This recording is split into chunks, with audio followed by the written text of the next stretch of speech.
नमस्कार मित्रांनो, अशोक मामा या मालिकेच्या आजच्या भागात आपण असं पाहणार आहोत की आता भैरवीची जागा कटकारस्थान करून हर्षाने मिळवलेली असते. तेव्हा अशोक मामा हर्षाला जाब विचारण्यासाठी येतात. तेव्हा त्यांच्यातलं बोलणं भैरवी ऐकू लागते. हर्षा जेव्हा अशोक मामांना विचारते, तुम्ही आता घरी जाणार आहात का? तेव्हा भैरवी म्हणते, कुणी कुठे जाणार नाहीये. आणि हर्षाजवळ येऊन म्हणते की माझगावकर इथेच कंपनीत काम करणार आहेत आणि मी सुद्धा इथेच राहणार आहे, पण तू आत्ताच्या आत्ता तुझ्या जागेवर जाऊन बसणार आहेस, आउट. तेव्हा हर्षा मात्र हसून भैरवीला म्हणते की रिलॅक्स भैरवी, अगं केवढी पॅनिक होतेस तू तू फ्रॉड केला नसता तर मला ही जागा मिळाली नसती. पुढे ती म्हणते, कसं असतं ना, एखाद्याच्या नशिबात जी गोष्ट लिहिलेली असते ना ती बरोबर त्याला मिळते. तेव्हा भैरवी तिला म्हणते की हे बघ, तू जे काही बोलतेस ना ते मला अजिबात कळत नाहीये. मी फ्रॉड वगैरे काही केलं नाहीये आणि मी कुठल्याही कागदावरती सह्या केलेल्या नाहीये. असं म्हणत भैरवी फार पॅनिक होते. तिला खरंच काही कळत नाही की नक्की काय चाललंय ते. तेव्हा हर्षा तिला तो सह्या केलेला कागद दाखवून विचारते की मग हे काय भैरवी, अगं हा कागद बघ. असं म्हणत तिच्या हातात कागद येते. आता भैरवी ते पाहते आणि तिला फार मोठा धक्का बसतो. ती म्हणते की हे सह्या मी केलेलं नाहीये, मला आठवतच नाहीये. अशोक मामांना पण ती म्हणू लागते की बाबा मला खरंच यातलं काही माहित नाहीये. हर्षा म्हणते की भैरवी, आता जेव्हा इन्व्हेस्टिगेशन होईल ना तेव्हा त्यांना हे उत्तर दे. आता इथे मला माझ्या ऑफिसमध्ये तमाशा नकोय, गेट लॉस. तेव्हा भैरवी म्हणते, मी इथून कुठेही जाणार नाहीये, हा प्रोजेक्ट माझा आहे, हे ऑफिस माझा आहे. असं म्हणत ते हर्षाला हाताला धरून ढकलते. तर हर्षा सुद्धा भैरवीला ढकलत म्हणते की तुझी मक्तेदारी इथे चालणार नाही, गेट लॉस. असं म्हणून भैरवीला ढकलून देते. आता भैरवी तिच्यावरती धावणार तेवढ्यात अशोक मामा मध्येच पडतात आणि भैरवीला शांत करत म्हणतात की भैरवी, हे बघ, ह्या माणसांच्या तोंडी लागण्यात काही एक अर्थ नाहीये. तू एक काम कर, तू घरी जा, मी ते थांबणार आहे. त्यावरती हर्षा विचारते की तुम्ही इथं थांबणार आहेत? अशोक मामा म्हणतात, काय नाही हर्षा मॅडम, कंपनीचे लॉस मला सुद्धा समजतात. तुम्ही मला असं कामावरून काढू शकत नाही आणि जर तसं तुम्ही केलं तर मी तुम्हाला कोर्टात खिचीन. पुढे अशोक मामा भैरवीला म्हणतात की भैरवी, तू का थांबलीस अजून, तू जा पाहू घरी. असं म्हटल्यावरती आता भैरवी निघणार तेवढ्या तिथे कामत नावाचा एक व्यक्ती येतो. हर्षाला तो फुलांचा गुच्छ आणि गिफ्ट देऊन निघून जातो. हर्षा ते पाहून फार खुश होते. भैरवी हर्षाला म्हणते की असं फेवर्स घेऊन कामं केलेली चालतात का तुम्हाला? मी जेव्हा प्रामाणिकपणे काम करत होते तेव्हा तुम्हाला सगळ्यांना खटकत होतं. पुढे ती हर्षाला म्हणते की हर्षा, आम्हाला सगळं काही कळालं. हर्षा म्हणते की हे बघ, मी असं काही केलं नाहीये. तर भैरवी ठामपणे म्हणते की तू पाठीस खंजीर खुपसलायस. हर्षा, मला सगळं काय कळालंय, हे सगळं काही तूच केले. पहिल्या दिवसापासूनच तुला मी इथं बसलेलं खटकत होतं. तू तेव्हापासूनच माझे पाय खेचण्याचं काम करत होतेस.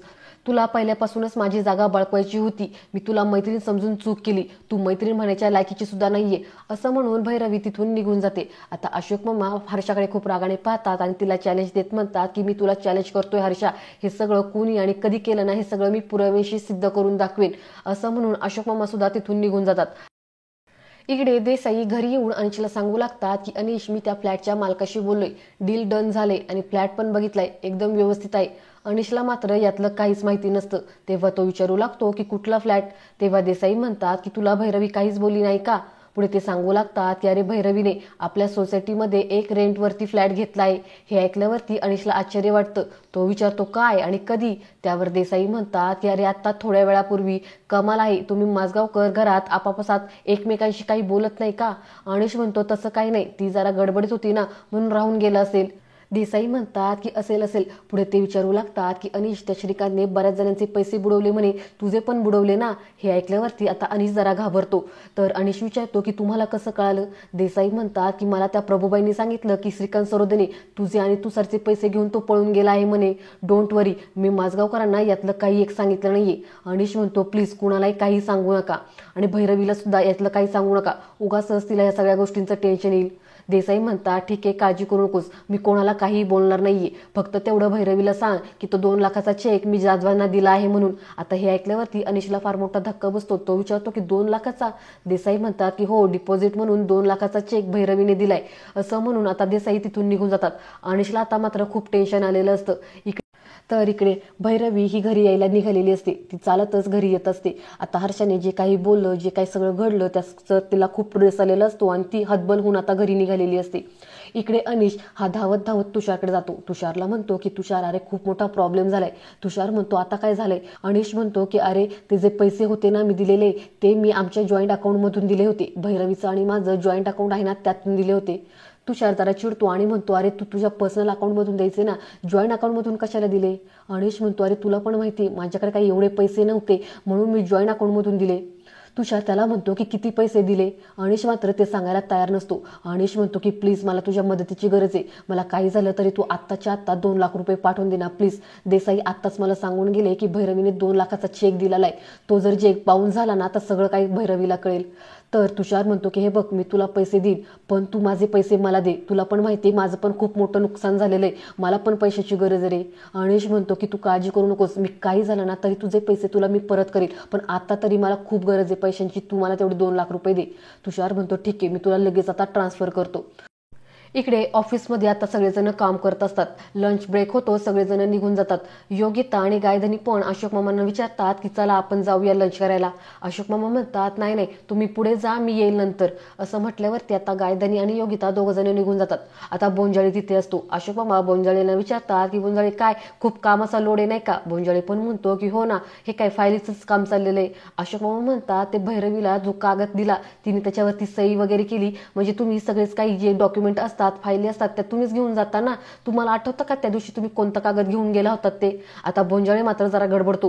तो म्हणतो की नाही नाही मला काही ते आठवत नाही, आता बरीचशी कामं असतात, बरीचशा फायली असतात ना, नक्की कोणता कागद त्यातलं काही मला माहित नाही. मी फक्त माझं काम करतो, मी फक्त फायली नेऊन देतो, त्या साया करतात, त्यातलं काही मला एवढं फार माहिती नाही, मी जातो आता, मला भूक लागली. असं गडबड गोंधळ करत बोंजाळे पण तिथून निघून जातो. अशोक मामांना आता या बोंजाळेवरती जरा संशय आलेला असतो. तर अनिश घाई गडबडीत आता घरी निघून येतो. तो टेन्शनमध्ये असतो. तेवढ्यात त्याच्या मोबाईलवरती मेसेज येतो. ते 2 लाख रुपये आलेले पाहून तो जरा खुश होतो. तितक्यात त्याला आठवतं की जसा हा मेसेज मला आला तसाच आता भैरवीला पण आला असेल, आणि मागच्या वेळेस जसे 2 लाख रुपयाचा मी विड्रॉ केले होते तसाच मेसेज भैरवीला पण गेला असेल, पण मग भैरवी का बरं काही बोलली नसेल. इकडे भैरवी ही फार हतबल आलेली असते. ती कशी बशी आता घरात पोहोचते. अनिश दरवाजा उघडतो तर भैरवी जवळपास चक्कर येऊनच पडलेली असते. अनिश तिला पकडतो आणि आता सोफ्यावरती आणून ठेवतो आणि तिला म्हणू लागतो की भैरवी काय होतंय तुला, सांग ना काय होतंय. असं म्हणून आता तिला पाणी वगैरे पाजतो तो. भैरवी मात्र काही बोलायला तयार नसते. तिने पूर्ण तिचं अंग सोडून दिलेलं असतं आणि ती खूप रडत असते. अनिश तिला समजावण्याचा प्रयत्न करत असतो. तेवढ्यात अनिशच्या लक्षात येतं की आत्ताचा जो मेसेज भैरवीने पाहिला आहे की नाही. असं म्हणून आता तो तिची बॅग उचकतो आणि मोबाईल पाहतो, तर मोबाईलमध्ये तो मेसेज भैरवीने पाहिलेला नसतो. आता भैरवी इकडे मात्र पार चक्कर येऊन पडलेली असते. अनिश तिच्या जवळ येतो आणि तिच्या हाताचं फिंगरप्रिंट घ्यायला लागतो मोबाईलचं लॉक खोलण्यासाठी, पण तितक्यात परत भैरवी थोडे डोळे उघडते. अनिश घाईगडबडीत तो मोबाईल ठेवून देतो आणि परत तिला म्हणू लागतो की भैरवी तुला काय होतंय असं. भैरवी मात्र काहीच बोलायला तयार नसते. तर दुसरीकडे इकडे आता ऑफिस सुटलेलं असतं. सगळेजण घरी निघतात. गायधनी आणि योगिता अशोक मामांना येऊन भेटतात. योगिता म्हणते की मला भैरवीसोबत जरा बोलायचं होतं, पण अशा परिस्थितीत मला काही बोलता आलं नाही.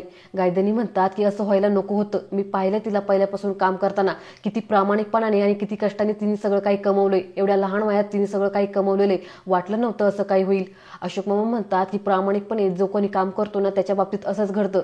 आधी ते माझ्या वाकड्यात घुसले होते पण मी दुर्लक्ष केलं, पण आता ते भैरवीच्या वाकड्यात घुसलेत, मी त्यांना आता सोडणार नाही. मी भैरवीला जोपर्यंत न्याय मिळून देत नाही तोपर्यंत स्वस्थ बसणार नाही. आणि मित्रांनो, आजचा भाग इथेच संपतो. आता उद्याच्या भागात आपण असं पाहतो, अशोक मामा घरी येतात. भैरवी घाई गडबडीत उठते आणि अशोक मामांना विचारू लागते की काय झालं का, सगळं प्रूफ कळालं का, की सगळं हर्षानेच केलंय ते.